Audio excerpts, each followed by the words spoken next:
Selamat datang di channel Simar Imam. Sembari mendengarkan tinggalkan like dan komentarnya bosku. Jangan lupa pasang headset kalian. Siapkan kopi dan camilan. Lupakan pahitnya kehidupan. Mari kita dengarkan sambil rebahan. Bab 55. Tanaka Shin kurang percaya diri, dan Ren Yingying juga tahu taruhannya. Dibandingkan dengan yang sombong dan mendominasi sebelumnya, dia juga banyak menahan diri. Sayang, bagaimana menurutmu? Ye Tianzong memandang Ren Yurou. Tapi sekarang kepala Ren Yurou masih sedikit pusing, dan dia tidak bisa bereaksi dengan baik. Itu masih dalam bahaya sekarang, dan proyek Helongwan menghadapi kehancuran. Tetapi pada saat ini, dia tidak hanya menyelesaikan krisis, tetapi juga Tanaka Shin dan istrinya, yang telah membuatnya sakit kepala, sangat terpukul. Inisiatif ada di tangannya sendiri. Istriku, bersikap baik kepada musuh berarti kejam pada dirimu sendiri. Toleransi berulang kali tidak akan membawa stabilitas dan kesejahteraan. Terkadang, saat waktunya menembak, kamu bisa menembak, dan kamu tidak bisa berhati lembut. Ye Tianzong mengingatkan. Ini adalah aturan kelangsungan hidupnya di medan perang. Ini juga berlaku untuk masyarakat yang diatur oleh hukum. Dia hanya ingin melindungi istrinya, tapi dia ingin melatihnya menjadi wanita yang kuat. Jika dia terus diintimidasi seperti ini, bagaimana jika suatu hari dia tidak ada? Atau jika perbatasan utara dalam masalah dan perlu bergegas untuk mendukungnya, apa yang harus dia lakukan? Aku tahu. Ren Yurou baik hati, jadi dia biasanya tidak peduli. Namun, kelinci akan menggigit orang saat sedang terburu-buru. Dia telah melihat melalui keluarga Ren dan tidak memiliki nostalgia. Jika bukan karena menjaga emosi ibunya dan ingin membuktikan dirinya, dia mungkin sudah pergi sejak lama. Ini adalah kesempatan langka. Dia tidak ingin melewatkannya. Jadi dia menarik napas dalam-dalam dan berkata, kalian meributkannya, dan sekarang aku ingin mengakhirinya dengan memuaskan. Ya, tapi aku punya 3 persyaratan. Jika kamu bisa melakukannya, kita tidak akan mengejarnya lagi. Kalau tidak, kita bisa melakukan apapun yang kita mau. Pertama, kamu, Ren Yingying, harus keluar dari grup Ren tanpa syarat. Aku tidak ingin melihatmu lagi di perusahaan. Kedua, kamu Tanaka Shin, kamu harus menanggung semua biaya pengobatan dan kehilangan gaji cucu lelaki tua, dan kamu harus mengeluarkan klarifikasi untuk memulihkan hilangnya reputasi Helongwan. Ketiga, kalian berdua harus mengambil sejumlah ekuitas sebagai janji dengan saya, karena saya punya alasan untuk curiga bahwa Anda akan mendapat masalah di masa depan, dan saya berharap dapat menyelesaikan masalah ini secara permanen. Cukup kejam. Ye Tianzong sangat puas. 2 syarat pertama hanya untuk menyelesaikan perselisihan saat ini. Dan yang terakhir adalah menarik gaji dari dasar pot.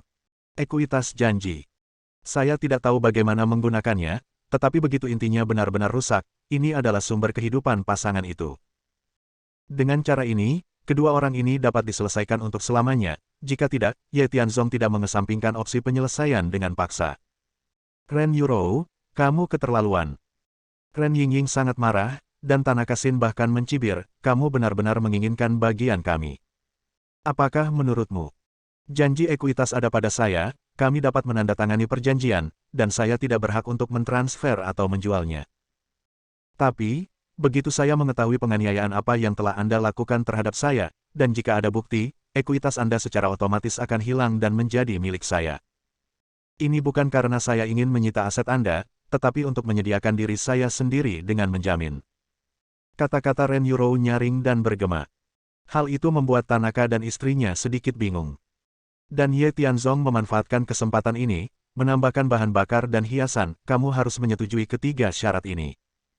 Jika tidak, kami akan segera mengambil tindakan. Panggil Dewan Direksi Perusahaan dan pecat Ren Fengjiao dan Ren Yingying. Kemudian laporkan ke polisi dan tangkap orang, gunakan penipuan untuk memeras departemen proyek, gunakan gangster untuk datang ke sini untuk membuat masalah, pilih pertengkaran dan memprovokasi penipuan dalam jumlah besar, setidaknya akan ada 10 tahun. Kata-kata Ye Tianzong sama saja dengan menghancurkan harapan terakhir pasangan itu. Seorang pahlawan tidak langsung menderita kerugian. Ketika saya melihat ke belakang, saya akan mendiskusikan rencana jangka panjang dengan keluarga saya.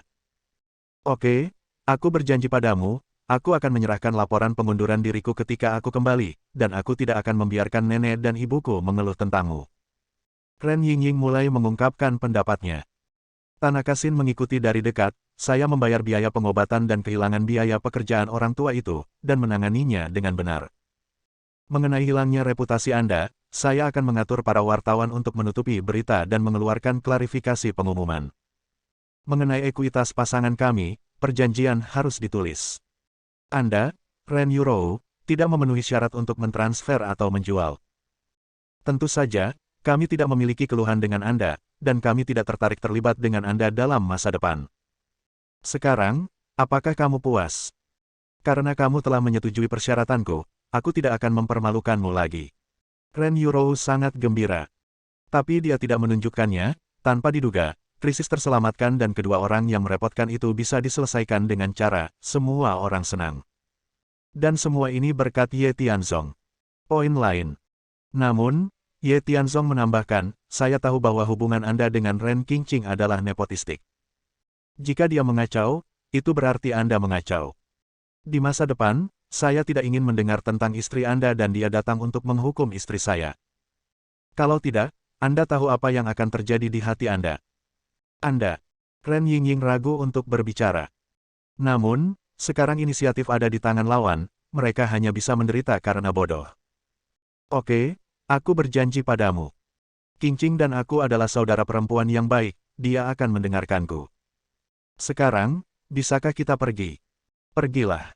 Ye Tianzong melambaikan tangannya. Pasangan itu pergi dengan putus asa. Dan orang-orang muda yang datang membuat masalah melihat bahwa mereka diselesaikan dengan baik di sini. Dia juga menarik napas dalam-dalam, dan bertanya dengan lemah, Tuan Ye, bisakah kami pergi juga? Anda. Ye Tianzong terkejut, lalu tertawa kecil, mau kemana? Ah, bukankah masalah ini sudah diklarifikasi? Kami hanya diinstruksikan oleh orang lain, Saya diinstruksikan oleh orang lain, dan saya melakukannya. Cucu tua tidak bisa dipukuli dengan sia-sia. Sanksi, apa yang masih kamu lakukan? Ayo. Kalau kamu punya dendam, kalau kamu punya keluhan, jangan tunjukkan belas kasihan. Ada yang salah, aku membawanya. Mengikuti perintah Ye Tianzong. Sudah bersiap-siap, puluhan orang, termasuk Sang Wazi yang tidak sabar, mengambil pipa baja dan memberikan pukulan keras kepada para pemuda. Saya hanya mendengar rasa sakit dan suara ratapan dari dalam. Ren Yurou tidak tahan, tetapi ditangkap oleh Ye Tianzong, langsung pergi ke kantor departemen proyek, dan berkata dengan menghibur, sayang, kamu bisa terus berkomunikasi dengan Direktur Zhang tentang pekerjaannya. Anda tidak perlu bertanggung jawab, saya yang bertanggung jawab, Anda tidak perlu khawatir tentang hal-hal sepele ini lagi, saya akan mengurusnya. Baiklah. Sangat jarang Ren Yurou setuju dengan Ye Tianzong. Hari ini, dia tidak sakit dan normal. Dan, itu semua tergantung padanya untuk membalikkan keadaan. Dikombinasikan dengan semua tanda sebelumnya, dia tiba-tiba merasa bahwa Ye Tianzong berpura-pura gila. Ketika dia memasuki kantor, dia tiba-tiba punya ide. Saya mengetahui identitas dan latar belakangnya dari lembar informasi pernikahan hari itu. Sepertinya aku harus menyelidikinya nanti.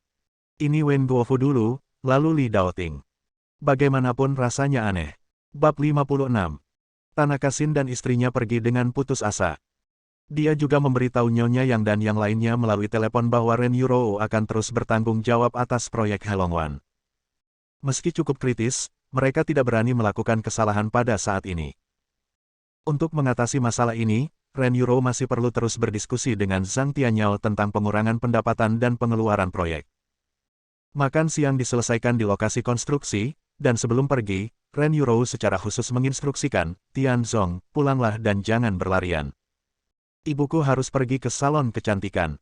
Aku istirahat hari ini. Ayah ada di rumah. Jika kamu bebas, kamu bisa bermain catur dan minum teh lebih banyak dengannya. Dia suka ini. Oh, omong-omong, sepertinya ketika Wen Guofu membantuku, dia seharusnya mendatangimu lebih dulu. Akhir-akhir ini, berkat bantuannya, jadi tolong buatkan janji untukku. Aku ingin berterima kasih padanya secara langsung. Tidak masalah, istriku, aku akan menjemputmu jam 6 sore. Ye Tianzong sedikit mengangguk. Ren Yurou sedikit ragu-ragu, tetapi memikirkan tentang apa yang terjadi hari ini. Terima kasih padanya, dia mengangguk dan berkata, oke, kamu bisa menjemputku sore ini. Ngomong-ngomong, aku punya janji dengan Dr. Wu, dari rumah sakit jiwa Lincheng jam 7 malam. Ayo pergi bersama. Apa? Ye Tianzong terkejut. Ren Yurou tersenyum dan berkata, biasanya kamu terlihat normal, tapi terkadang kamu sakit. Aku tidak khawatir. Aku tidak tahu kondisimu sampai sekarang, jadi aku harus mencari dokter. Ada pertanyaan. Aku tidak sakit. Itu hanya untuk memenuhi permintaan Ren Fengping dan yang lainnya untuk memilih menantu, dan secara khusus menyamarkan identitas mereka. Dan dokter Wu yang dia cari seharusnya adalah seorang ahli neurologi, dan pemeriksaan ini pasti mengungkapkan kebenarannya. Tidak masalah, tidak apa-apa. Aku juga ingin tahu apakah otakku berfungsi atau tidak. Dia masih mengangguk senang. Masalah sepele semacam ini, biarkan Huo Feng Huang menanganinya. Setelah kesepakatan dibuat, Ye Tian bahkan pulang dengan taksi. Dalam perjalanan, dia juga secara khusus mengirim pesan teks ke Huo Feng Huang, memberitahunya tentang masalah dokter Wu, yang telah diatur sebelumnya, dan jika terjadi kesalahan, dia tidak dapat diselamatkan. Setengah jam kemudian, begitu sampai di rumah, Ren Dongguo sudah siap. Mengenakan setelan yang sopan, meski ada beberapa kerutan, terlihat sangat murahan, namun setelah disisir, tetap terlihat energi.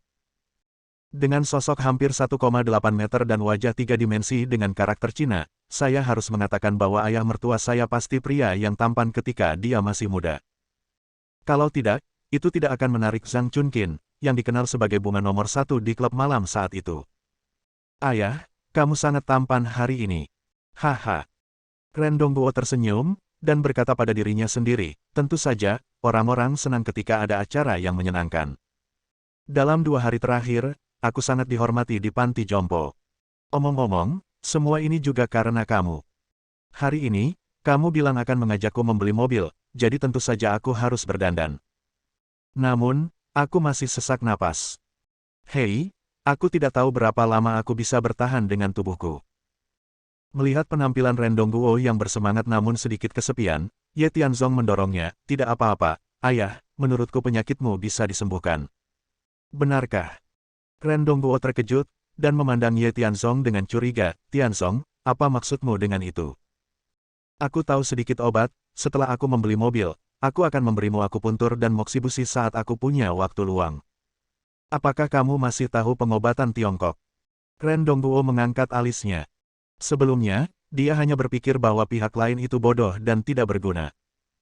Namun, sejak insiden sanatorium, pandangannya terhadap Ye Tianzong telah sangat berubah. Sekarang dia juga bisa keterampilan medis, ini bukan rumput, itu hanyalah harta karun. Tidak apa-apa jika kamu punya hati. Mengenai penyakit saya, sudah menjadi penyakit kronis selama bertahun-tahun. Saya tidak tahu berapa banyak dokter terkenal di dalam dan luar negeri yang telah saya temui selama bertahun-tahun, tetapi tidak ada gunanya. Oke, jangan bicara tentang hal-hal yang tidak menyenangkan ini. Aku hanya ingin menjalani kehidupan yang baik dalam hidupku. Ayo pergi dan beli mobil. Pembelian mobil ini. Ren Dongguo mengeluarkan uang pribadinya. 50.000 yuan. Inilah yang dia selamatkan selama bertahun-tahun karena mengunjungi dokter di mana-mana. Dalam kasus untuk kebutuhan. Dan Ye Tianzong ingin membeli mobil, sebenarnya, untuk memberikan kondisi perjalanan yang baik kepada istri dan putrinya. Ini adalah hal yang baik, dan dia pasti mendukungnya.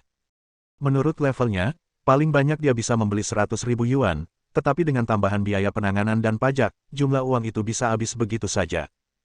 Apalagi dia bersiap dengan kedua tangan. Jika Ye Tianzong hanya menyombongkan diri dengan niat baik dan tidak memiliki kekuatan, maka pergilah ke pasar barang bekas dan belilah mobil seharga puluhan ribu untuk dikendarai terlebih dahulu, lalu ubahlah ketika karir putrinya semakin besar dan kuat. Menurut pendapatnya, sebuah keluarga, bahagia dan harmonis, inilah kebahagiaan terbesar. Tapi siapa yang tahu? 15 menit. Dia tercengang ketika melihat di mana taksi itu berhenti. Toko utama Mercedes-Benz. Pastinya tidak ada mobil bekas yang dijual di toko ini. Bahkan jika itu adalah model lama dari beberapa tahun yang lalu ditambah model klasik, biaya awal setidaknya 300.000 yuan, belum termasuk biaya penanganan. Belum lagi mobil mewah dan mobil sport baru, harganya sangat mahal. Bagi Ren Dongguo, yang lingkungan keluarganya tidak terlalu baik, ini pasti aula yang elegan, dan dia tidak bisa dicantumkan. Ye Tianzong, apakah dia kehilangan akal sehatnya hari ini dan jatuh sakit lagi?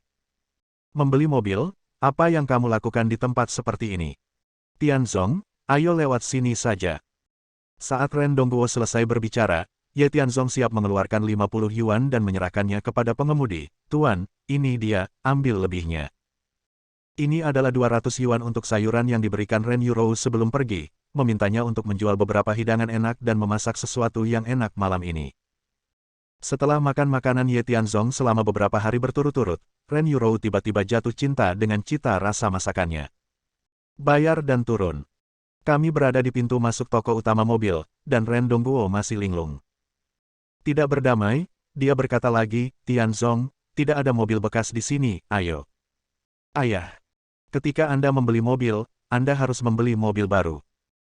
Membeli mobil, tidak hanya membawamu ke panti jompo, tetapi juga membawa ibumu ke salon kecantikan untuk perawatan, dan Yurou sekarang bertanggung jawab atas lokasi konstruksi. Kadang-kadang dia tidak bisa menghindari bersosialisasi, mobil harus dibeli, dan itu pasti mobil yang bagus, jika tidak, saya minta maaf atas identitas kami. Tentu saja, ini baru yang pertama. Mari kita coba dulu. Saat aku kembali, aku akan membeli satu untuk kalian masing-masing. Mudah untuk dikatakan. Hati Ren Dongguo berdarah. 50.000 yuan yang saya bawa mungkin tidak cukup untuk mengisi gigi saya di sini. Tentu saja, karena ada di sini, aman, dia menarik napas dalam-dalam, dan berkata tanpa daya, tidak apa-apa, semuanya ada di sini, kamu harus melihatnya. Mungkin, suatu hari Yurou akan benar-benar berkembang, kita benar-benar harus membelinya di sini. Ngomong-ngomong, ini masih pagi. Aku cukup familiar dengan tempat ini. Tidak perlu ganti di sini. Ada juga pasar loak mobil bekas, jadi jangan tunda. Dengarkan apa yang dikatakan Ren Dongguo. Ye Tianzong tersenyum tak berdaya. Tak perlu dikatakan, fakta berbicara lebih keras daripada kata-kata. Orang tua itu memiliki mentalitas borjuis kecil, terutama karena dia telah terlalu lama diintimidasi di keluarga Ren. Dan penampilan saya sendiri adalah mengubah pemikiran mereka untuk mereka dan membalikkan semua ini. Setelah itu, keduanya berjalan ke toko utama sendirian. Xiao Zhou, bawa Tuan Song untuk melihatnya. Pokok kami memiliki mobil keluarga baru, yang sudah lama dirindukan Tuan Song. Tolong perlakukan saya dengan baik. Pintu toko. Ada aliran pelanggan yang tak ada habisnya. Ada dua pria berjas dan sepatu kulit berdiri di depan pintu, yang jelas-jelas adalah anggota staf, dan mereka dengan antusias memimpin para tamu masuk. Pria yang berbicara memiliki rambut disisir ke belakang dan wajah persegi dengan karakter Cina. Dia tampak seperti anak laki-laki, tetapi dia memiliki gaya kepemimpinan yang luar biasa, dan dia memerintahkan staf untuk memimpin yang disebut Tuan Song masuk. Sebagai seorang pemimpin, dia secara pribadi menyapanya di depan pintu. Sikap langsung seperti ini tidak heran jika bisnis toko andalannya sedang booming. Kalian berdua, tolong, ini. Dan ketika Ye Tianzong hendak masuk ke toko, pria yang melihat ke bawah dan dengan antusias mencari pelanggan belum selesai berbicara. Ketika dia melihat Ye Tianzong dan Ren Dongguo tiba-tiba muncul, dia langsung mengerutkan kening, dan nada suaranya kata-kata tidak puas dengan yang sebelumnya seramah, apa yang kamu lakukan? Mari lihat. Ren Dongguo tidak percaya diri. Lagi pula, jika Anda menghabiskan mobil dengan santai di sini, saya khawatir biaya hidup keluarga selama setahun akan hancur. Oleh karena itu, idenya adalah untuk datang dan melihat-lihat, yang dapat dianggap optimis tentang model tersebut terlebih dahulu. Saya mendengar bahwa pria krem itu mengangkat alisnya dan melihat mereka berdua dari atas ke bawah. Jasnya kusut dan terlihat murahan, dan pemuda di sebelahnya mengenakan lengan pendek dan jeans, yang jelas sangat murah. Orang seperti ini datang ke toko andalan mobil, bukan untuk melihat-lihat, apakah masih bisa membeli mobil. Apa yang menarik perhatianmu? Aku tidak mampu membelinya, bukankah ini membuat diriku tidak nyaman? Tempat kami adalah flagship store Mercedes-Benz, bukan tempat main restoran kebun binatang. Belok kiri, naik kereta bawah tanah sejauh 500 meter, ada rute ke kebun binatang. Setelah selesai berbicara, pria krim itu berbalik dan pergi. Adapun Ren Dongguo, wajahnya memerah, dia mengatakan sebelumnya untuk tidak datang ke tempat seperti ini, tetapi dia tidak mendengarkan, itu bagus, dia dipermalukan, bukan? Itu jelek, tapi itu kenyataannya. Dia benar-benar tidak mampu membelinya, dan dia tidak ingin terus kehilangan muka, jadi ketika dia ingin menyeret Ye Tian pergi, dia tiba-tiba berkata, "Ayah, kamu harus menyelesaikan kalimatmu. Kita di sini untuk melihat, saya hanya ingin melihat apakah ada mobil yang cocok untuk kita kendarai. Lagi pula, Anda dan Ibu harus menggunakan mobil, dan Yurou dan saya juga perlu mengemudi." Saya tidak tahu apakah kita dapat menemukan mobil yang cocok. Bersambung. Nantikan bab selanjutnya bosku.